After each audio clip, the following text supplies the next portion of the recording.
Thank you, Acting Speaker, and I rise to make a contribution today and certainly agree with the motion that this House expresses its grave concern about the medical crisis in country Western Australia and the lack of resources and priority for country health. But can I firstly congratulate the Minister on today on your reading of the Voluntary Assisted Dying Bill.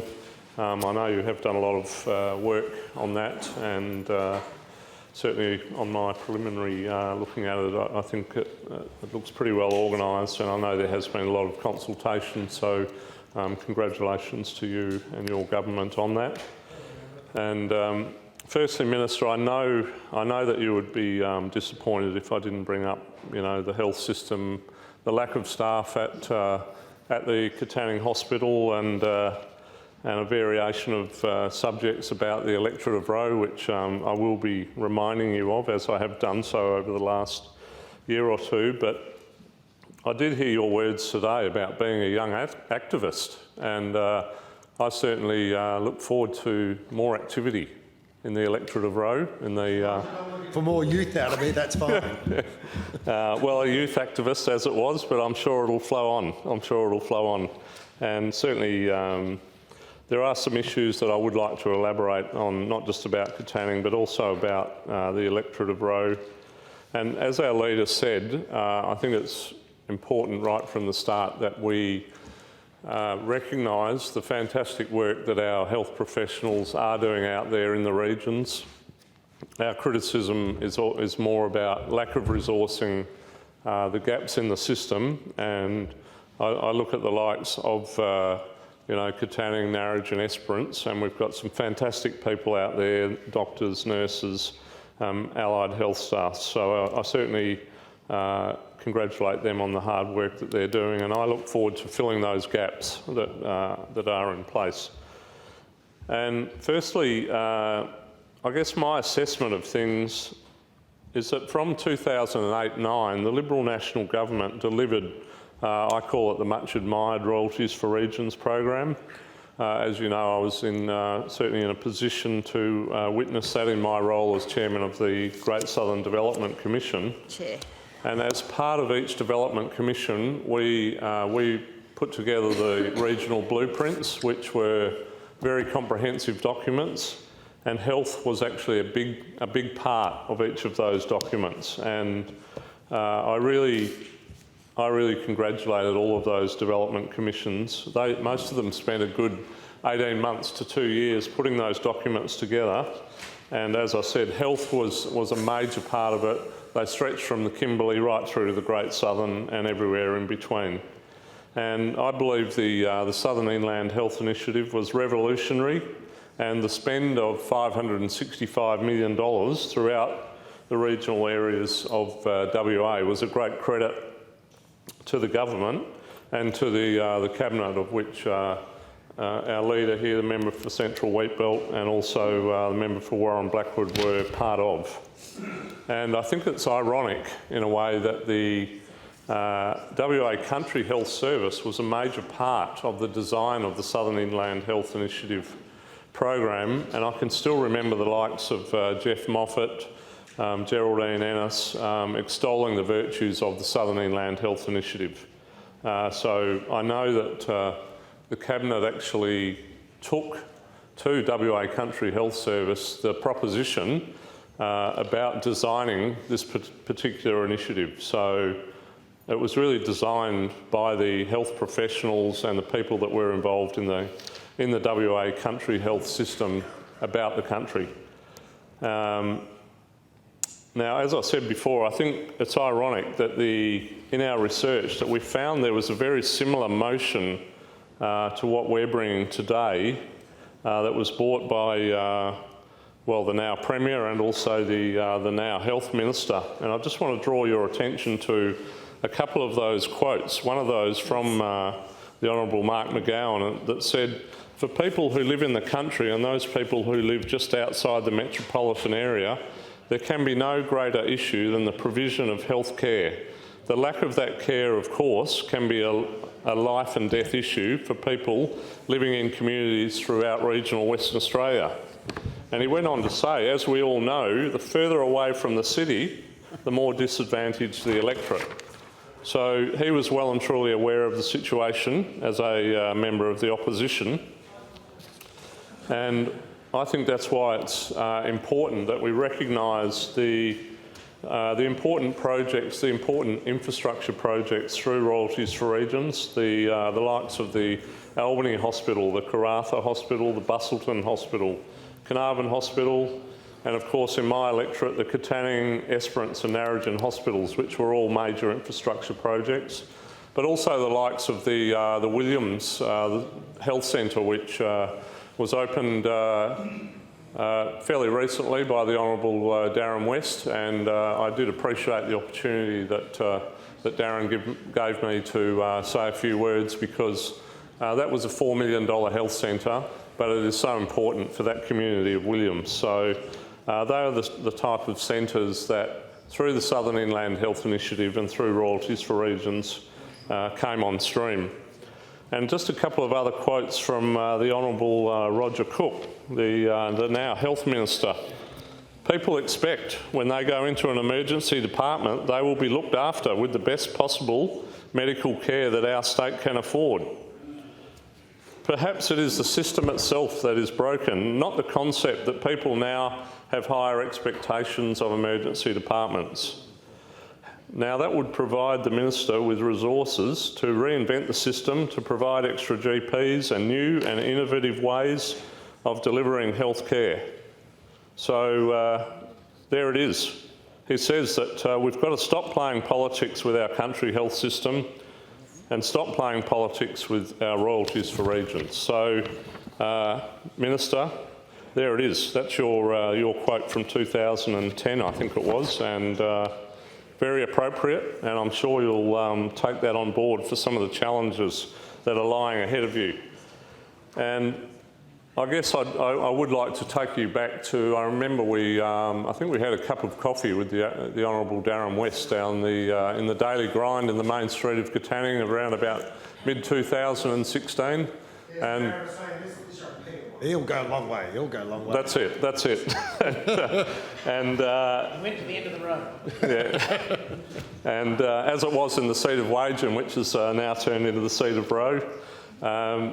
But I remember that, you know, as in your travels with the Honourable Darren West, you were building up the expectation of the community of Katanning.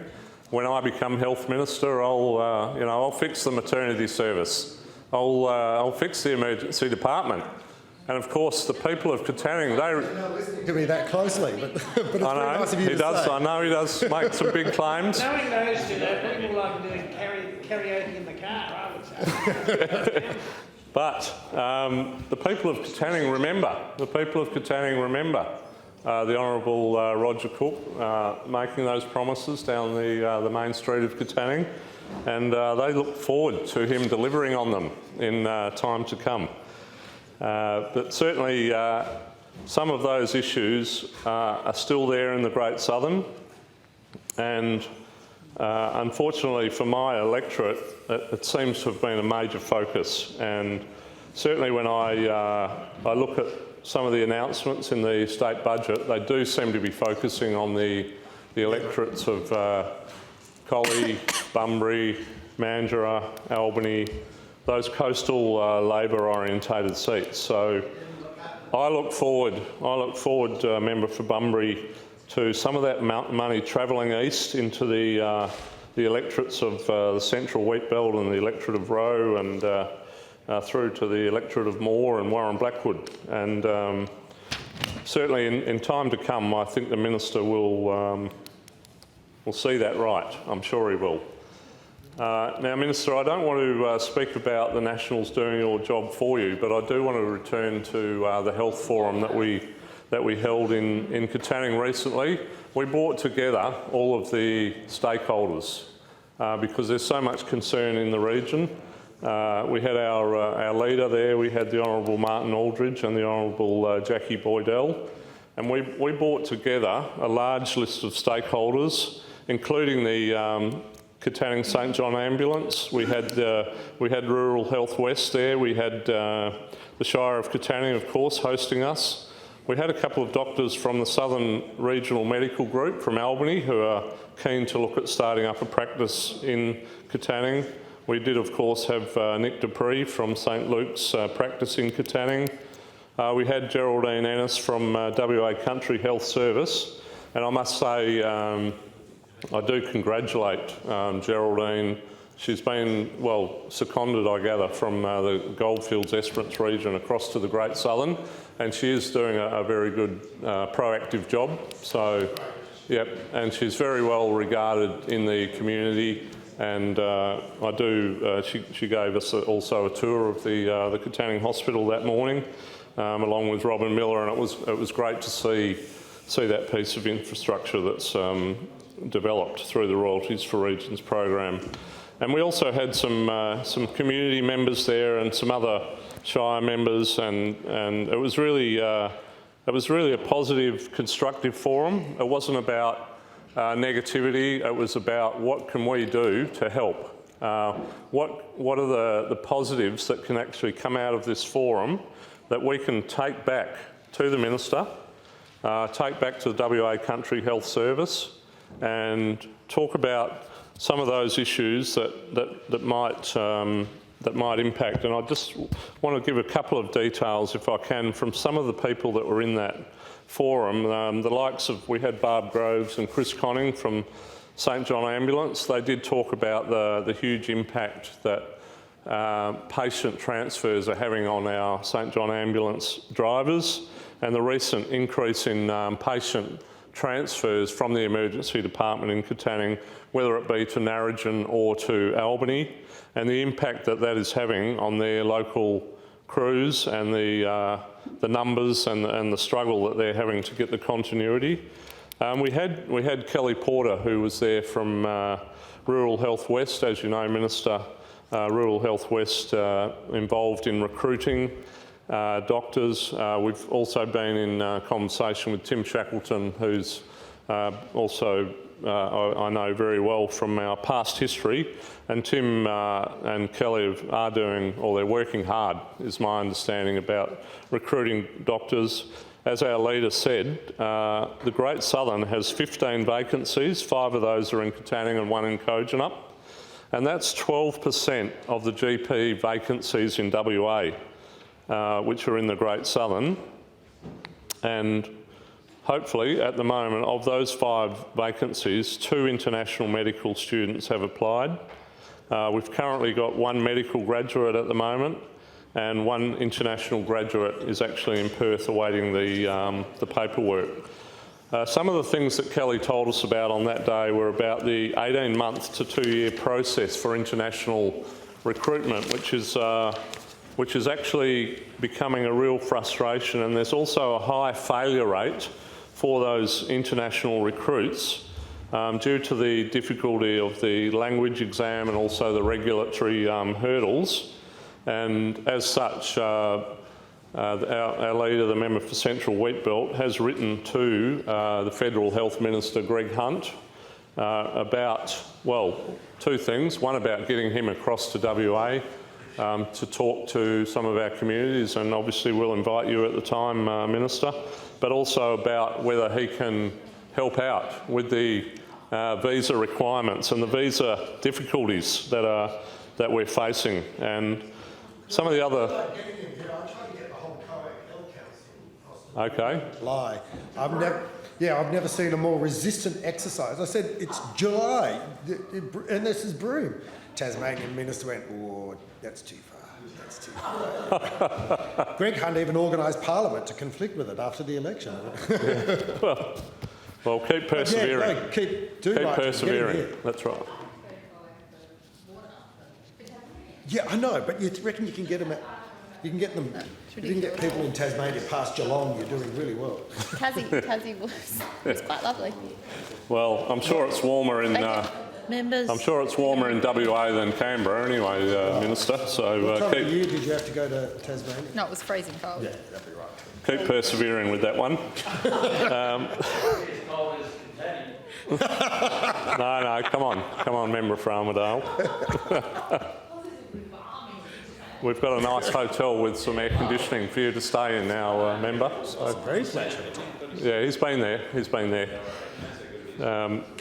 Now, some of the other challenges that Kelly spoke about were the need to push doctors out of the metropolitan area to the rural practices, and I know, Minister, you've spoken about the amount of health practitioners there are in the seat of Cottesloe. We know that there's 17 doctors in Dunsborough, so these are the challenges that we've got about attracting those doctors away from the coastline and out into our regions. And I believe the rural clinical schools are a really important part of this scenario, and I don't know how much engagement you have with the rural clinical schools, but I think as a government we need to really push this one to get, they're not all regional kids either that are at the rural clinical schools, but it's a great segue for them to come into it. So that was another thing that Kelly spoke about. Geraldine, the WA Country Health Service Director of Great Southern Regional at the moment, she was certainly talking about GP recruitment and retention as well, about the rural clinical schools, about the current 2 GP practices which have contract services to the ED roster, but they have gaps filling that availability, especially on the weekend.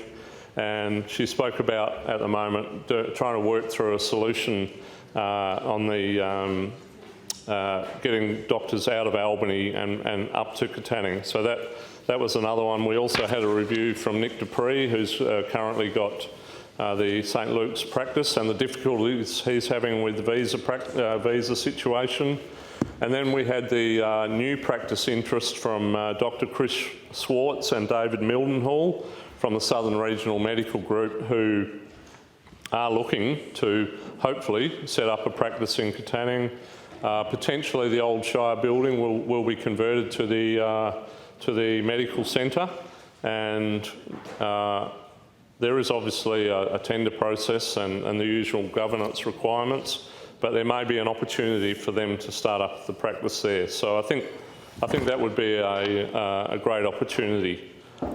Some of the other things that I would just briefly like to cover in relation to that health forum were the likes of Paula Bolto, who she's a fantastic community person.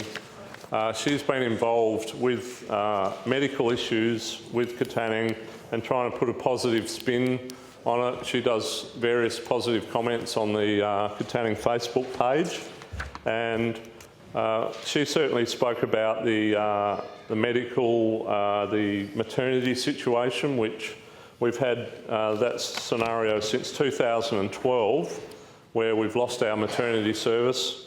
I know that the current health minister has adopted this situation, and I'm hoping somehow that we can actually get the Katanning maternity service back up and running, because between Armidale and Albany, the Narrogin is the only place where you can have a baby. So what's happening, we're losing families going out of the town 5 and 6 weeks before the baby is born, and they're just leaving and not coming back until several weeks after. So that's a real issue. The other one was Steve Gash, who's the CEO of the Woodnilling Shire, and he... Oh, can I have an extension, please, Acting Speaker? Extension granted. Steve Gash from the Woodnilling Shire also spoke about safe, affordable housing options that the Woodnilling Shire are looking into. Martin Aldridge, the Honourable Martin Aldridge, spoke about how at the moment the internationals are actually saving our bacon, and I think that's right. And the visa situation is so important. And the Honourable Jackie Boydell spoke about the importance of continuing professional development for our doctors out in the regions. So they were some of the issues. I guess if I could just briefly, Minister, mention a couple of the other situations around my electorate. Firstly, my concern with the $38.457 million cuts to funding of the public health emergency services in the state budget. Not good, and I think that needs to be reversed. The Narrogin Health Service chemotherapy scenario. There's 4 bays there in the new Narrogin Hospital, and we now have, I believe, 2 or 3 nurses who've been trained up, but unfortunately we can't seem to coordinate an oncologist to provide support. So that seems a shame when we've just spent $35 million on the Narrogin Hospital, and we've got a chemotherapy unit there which we can't open. And that also flows on to the likes of some aged care beds in the regions, which obviously we've spoken about, Kojonup, where the numbers were trimmed from 6 back to 3. We seem to be having a battle between the WA Health Minister and some other federal elements about getting those 3 beds reinstated. So I look forward to some positive comment there. But also an example is the recent Esperance aged care home, which was recently a fantastic extension. The Federal Minister, Ken Wyatt, opened that. I was lucky enough to be there, and there was $3.5 million of royalties for regions funding, and $3 million of federal funding went in there, but now we've got problems with staffing those beds. So this is what we're looking for. We're talking about, Minister, you're talking about palliative care. It's all linked in, and as our leader said, people want to age in their own communities and, you know, die in their own communities, and they want to be there in those last stages, and we seem to be having problems getting those people in the right places. So that's got to be a real focus for your government. The independent living units out at Wickerpin, Corridge and Cuballing, same scenario. We had it set up, we had the business case, we had the royalties for regions funding. Unfortunately, the Honourable Alana McTiernan decided to pull the funding, and there we are. Here we go, you can do another business case, here's some money for that. We don't need to do any more business cases, they've already done about 3. That was for the independent living units project, Wickerpin, Corridge and Cuballing. But it's all related to, as the member for Central Wheatbelt said, it's about people ageing in their own communities, and they want to stay with their families in those communities. I've mentioned the Katanning maternity service, and I know, Minister, that you'll certainly be on that one. And the Well Women's Clinic is one that I would like to mention. Dr. Susan Shaw, who was coming up right throughout the Great Southern, out to places like Lake Grace, she was doing a fantastic job, and she was actually doing that off her own bat. She was getting support from WA Country Health Service by way of some rooms and certain other things, but for some reason the rug got pulled out a few months ago, and it's really disappointing when you've got a doctor like Dr. Susan Shaw, who does the Well Women's Clinics through the regions, and they're fully booked every time she was coming out there, and then somehow WA Country Health Service has removed their support, which I'm really disappointed with. Now, Minister, I would like to finish on some positives. The Narrogin helipad, we are looking forward to that. I know it's in the design stages, so we're looking forward to that. As I said before, the rural clinical schools, I think, are such an important element to fixing some of the problems that we're having with our emergency health departments. As I said, we want people to age in their own communities. I would like to thank the likes of Julie from your office, who is providing me and my staff with quite regular updates about some of the internal issues, and I do appreciate that because she's certainly doing a good job there, and also telling some of the positives and some of the work that is going on behind the scenes. But I guess from my final assessment is that through R4R, the Liberal National Government has done the hard yards and built the infrastructure. And as I said, it's been designed in a lot of places by WA Country Health Service, including telehealth, which is a great breakthrough as far as I'm concerned. And Minister, I think now it's your job, as I quoted you from 2010, to put the right people in the right places. Thank you.